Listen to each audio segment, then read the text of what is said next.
the record.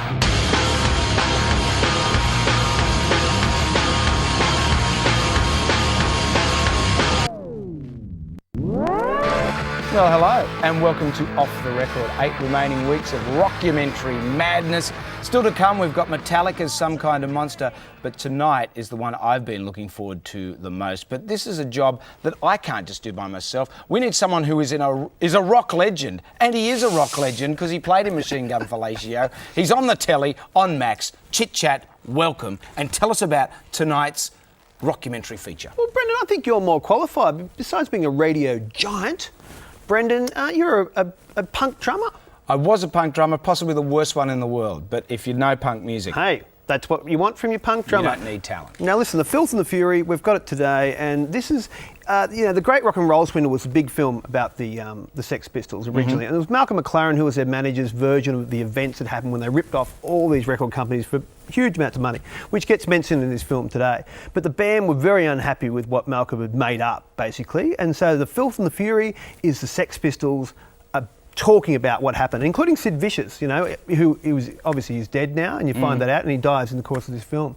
Some amazing things in this is that John Lydon, Johnny Rotten, had meningitis as a child. So at 5 years old, he was in a coma for a year and pretty much had to restart his life when he came out of that coma, which would explain his hostile emotions and the way, he dealt with life from then on. And not to mention the garbage strike that had been going on in Britain for 4 years when the Sex Pistols started. It's a social piece. This is a commentary on the time. You get to see the soft side of John Lennon, you get to see him cry, you get to see these guys at a kids' party performing for striking firemen. Yeah. This is amazing. And one of the things that I'll tease you with now, we want to show you a little bit of footage, is there's a guy called Bill Grundy who was like a Tonight Show host, and he had the band Queen, not the Queen of England, but the band Queen were booked on the show, and they cancelled. And if you can't have Freddie Mercury, you got to have the Sex Pistols. And this is what happened. They were drunk, he was drunk.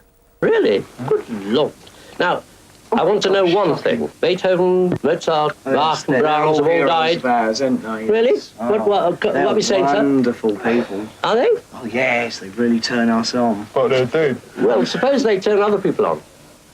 That's just their tough tricks. And Rotten, he slipped up and said shit under his breath. It's what? Nothing, a rude word. Next question. No. What was the rude word? Shit. Was it really? Good heavens, you frightened me to death. Oh, all right. What about you girls behind? I've got your dad, isn't he, this geezer? Are you, Or your granddad? It's an incredible social commentary, and the thing is the music as well. There are some great pop songs in this movie. What a lot of people don't get is at the time when this movie came out, there were big bands playing all these long, epic songs, and these guys came out with 1.5 minute, 2 minute songs, and they were pop songs. So keep that in mind when you're watching this film. Well, good advice too. I say fill your cheeks full of gob and get ready to get dirty with the Filth and the Fury Sex Pistols on Off the Record. Yeah, what is all that silhouetting stuff? I don't get, know. like, they're hiding their identity. They got them all the way through the footage, and they're silhouetted. Punk doesn't need an explanation, Chitters, and just to give you some indication of that, the Sex Pistols were recently to be inducted into the British Rock Hall of Fame, and what did they say? They gave him the finger. Now, Shane MacGowan from the Pogues was in the Filth and the Fury doing his little part. He was heavily influenced by the This is back when he had teeth as well. I don't know if he ever had teeth, but next week we've got If I Should Fall From Grace, which is a tragic story of pretty much the demise of one human being, but also showing the poetic side of Shane MacGowan. And here's a bit of the tragic side. Here's him and Sinead O'Connor performing together. Tragic.